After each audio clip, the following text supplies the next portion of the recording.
Hello student, standard 12th English medium, chapter number 7, Java basics. So Java is an object oriented programming language developed by Sun Microsystem, a company based known for its high-end Unix workstations. Modeled after C++, the Java language was designed to be small, simple and portable across platform and operating systems, both at the source and at the binary level. In the chapter we will learn to start programming with Java. Means ये जो chapter है उसके अंदर हम सीखेंगे कि जावा के साथ प्रोग्रामिंग कैसे करना है. ठीक है. So we will discuss simple Java statement, the basic things we can do in Java within a method में. मीन्स जो हम जावा का प्रोग्रामिंग हम करेंगे उसके अंदर जावा स्टेटमेंट, फिर जो जावा का जो मेन मेथड है उसका जो बेसिक्स है वो सब कुछ हम ये चैप्टर में देखेंगे. So as we have already learn C language हमने 10th स्टैंडर्ड में पढ़ी है. So the basic construct in Java will be very easy to understand. Most of the Java syntax is very similar to C language. Means Java language जो है वो सी language से थोड़ी similar है. So introduction to Java. Java language was developed at Sun Microsystem in 1991. Java is small, fast, efficient and easily portable to a wide range of hardware devices. It is considered as one of the ideal language for distributing executable programs via the World Wide Web, and also a general purpose programming language for developing programs that are very usable and portable across different platform. Means Java language है वो develop हुई 1991 में और उसको develop की Sun micro system ने. सो जावा जो है वो एक छोटी सी और एक फास्ट है, efficient and easily portable programming language है. सो उसको हम वर्ल्ड वाइड वेब यूज़ कर सकते हैं. Java is an object oriented language and here it differ from C. Means Java object oriented language है तो यहाँ पे हम सी लैंग्वेज से वो कैसे डिफरेंट होता है वो हम यहाँ पे देखेंगे.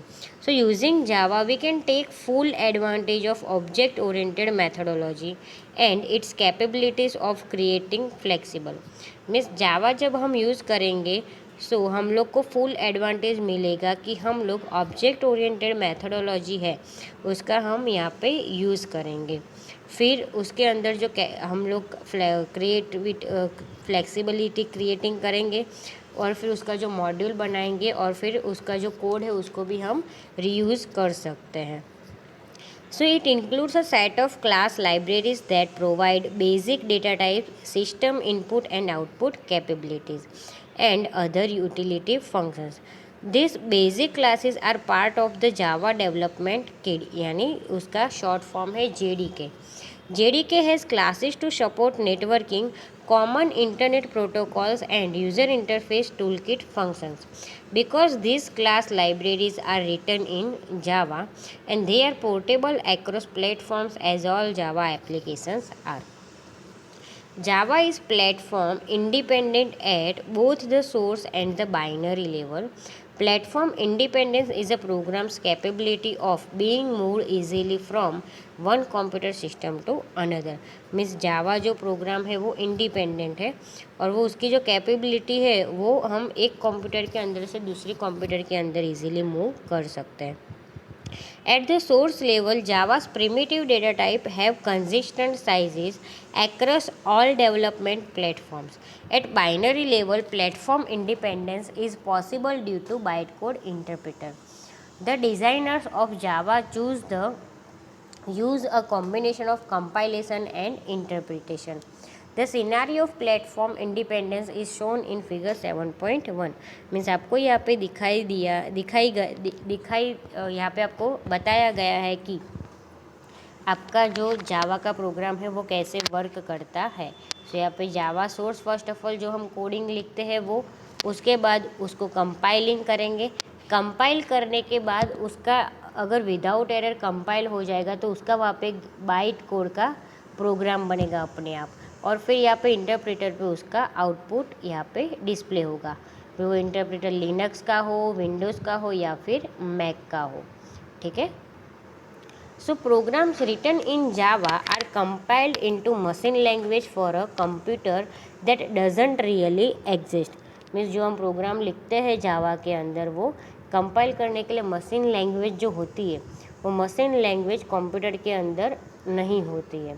सो this so called virtual computer is known as the Java virtual machine. So उसको हम बोल सकते हैं JVM।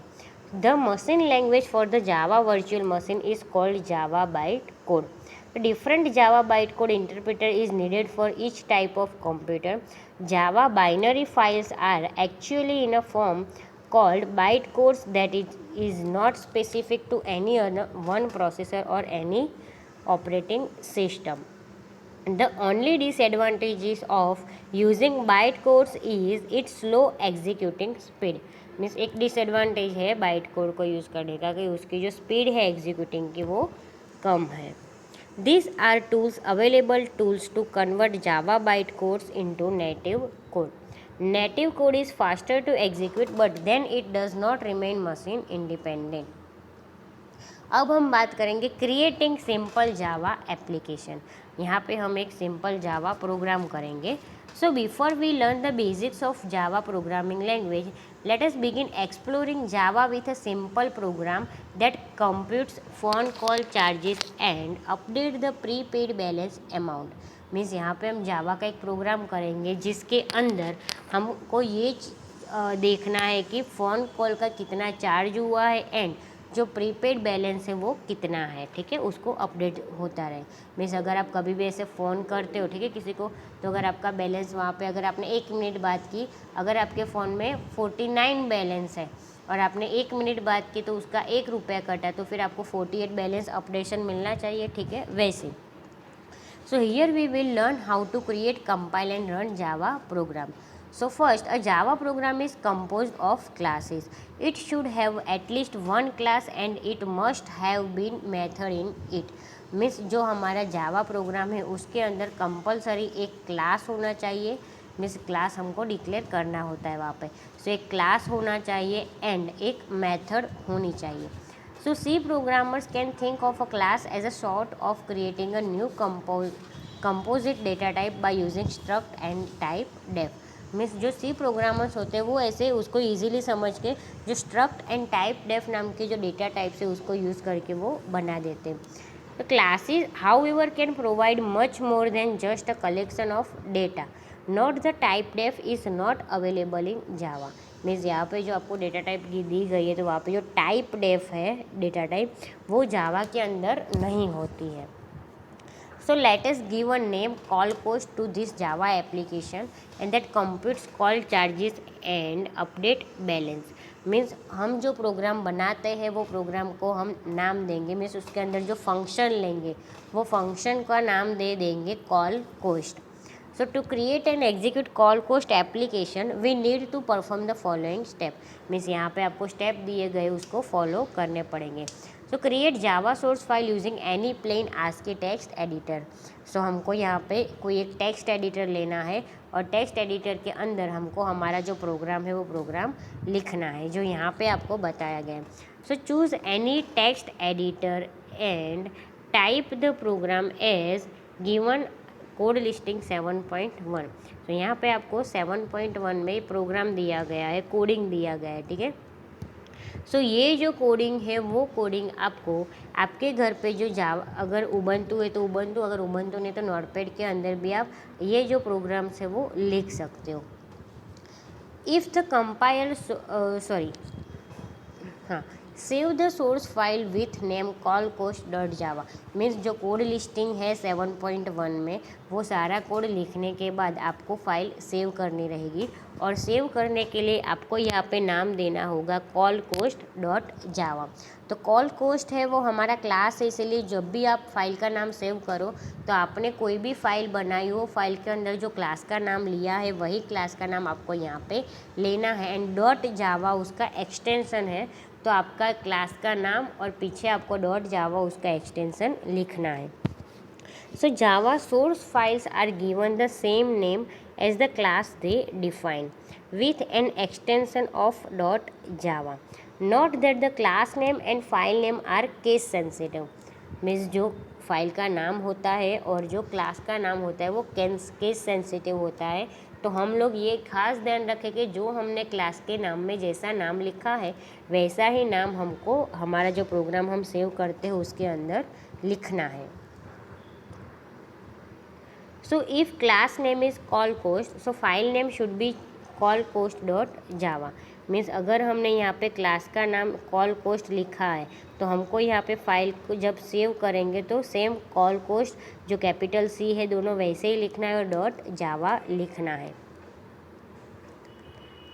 Then after compiles the source file using the Java compiler. Java compiler है उसको यूज़ करके हम हमारा जो प्रोग्राम हमने यहाँ पे जो लिखा है वो उसको कंपाइल करेंगे। So to compile the Java program type Java C followed by the name of your source file. Means जब हम हमारा प्रोग्राम कंपाइल करते हैं तो आपको यहाँ पे लिखना है जावा सी स्पेस दे के जो हमारा फाइल का नाम है callcost.java वो हमको वहाँ पे लिखना रहेगा। Then after if the compiler shows any errors, go back and make sure that you have typed the program exactly as it appears in code listing 7.1। Means अगर आपको वहाँ पे एरर दिखाते हैं, ठीक है, सो आपको क्या करना पड़ेगा, एरर आपको जो भी दिखाई दे एरर, आप वापस अपना जो कोड लिस्टिंग 7.1 है वहाँ पे जाओ, बुक में देखो कहीं पे कोई लाइन में कोई प्रॉब्लम है या नहीं है, ठीक है। अगर प्रॉब्लम हो तो आप वहाँ पे सॉल्व कर सकते हो। So when the program gets compiled without errors, compiler creates a file with extension .class। Means अगर आपकी जो फाइल है वो विदाउट एरर कंपाइल हो गई तो वहाँ पे एक क्लास बनेगा और क्लास का नाम होगा .class। जो क्लास का नाम होगा, क्लास का नाम तो जो हमने फाइल का नाम दिया है वही है callcost. लेकिन callcost के बाद जैसे हमने सेव किया था तब .java था, अभी यहाँ पे जो बाइट कोड वाली फाइल बनी जाएगी वो .class है, ठीक है। So see that compiler has created file callcost.class। Means जब हम कंपाइल करें और विदाउट एरर हमारा प्रोग्राम कंपाइल हो जाए तो आपने जहाँ पे फाइल सेव करी है वहीं पे ही आपको एक फ़ाइल और मिल जाएगी callcost.class। Then after run the application using Java interpreter. So Java interpreter को यूज़ करके आप एप्लीकेशन मीन्स जो आपका प्रोग्राम है उसको रन कर सकते हो। So in the JDK the Java interpreter is called simply using Java type Java callcost। Means जब आप प्रोग्राम रन करते हो, ठीक है, सो जो JDK है यानी जावा डेवलपमेंट किट उसके अंदर आप सिंपल से यहाँ पे सिर्फ इतना लिखना है जावा स्पेस callcost यानी आपका जो क्लास का नाम है वो। So to execute the program we only need the compiled class file not the source code. Means जब हम प्रोग्राम को रन करना चाहेंगे तब हमको सिर्फ कंपाइल्ड क्लास फाइल चाहिए। कंपाइल्ड क्लास फाइल कौन सी आएगी, जो ये .class वाली है वो। तो अगर वो है तो उसके हिसाब से ही आप वहाँ पे आपका प्रोग्राम रन कर सकते हो। उसमें आपका जो सोर्स कोड है .java वाली फाइल वो यहाँ पे नहीं चाहिए। So interpreter Java uses the byte code callcost class and execute it. जो इंटरप्रेटर है मीन्स जो आउटपुट दिखाएगा, ठीक है, वो जावा का जो बाइट कोड है यहाँ पे जो उसकी फ़ाइल बनी है उसको चेक करेगा और उसका फिर जो प्रोग्राम है वहाँ पे आउटपुट आ जाएगा। सो यहाँ पे आपका कोड लिस्टिंग 7.1 है, उसके अंदर आपको यहाँ पे प्रोग्राम दिया गया है। सो आप ये प्रोग्राम आपका जो टेक्स्ट एडिटर है उसके अंदर भी लिख सकते हो, ठीक है। टेक्स्ट एडिटर यानी जो नोटपैड होता है, गेडिट टेक्स्ट एडिटर होता है, SCITE होता है, तो ये सब टेक्स्ट एडिटर होते हैं, तो आप ऐसे यूज़ कर सकते हो, ठीक है। सो आज के लेक्चर में इतना ही और नेक्स्ट लेक्चर में हम ये जो प्रैक्टिकल है वो प्रैक्टिकल कर लेंगे, ठीक है।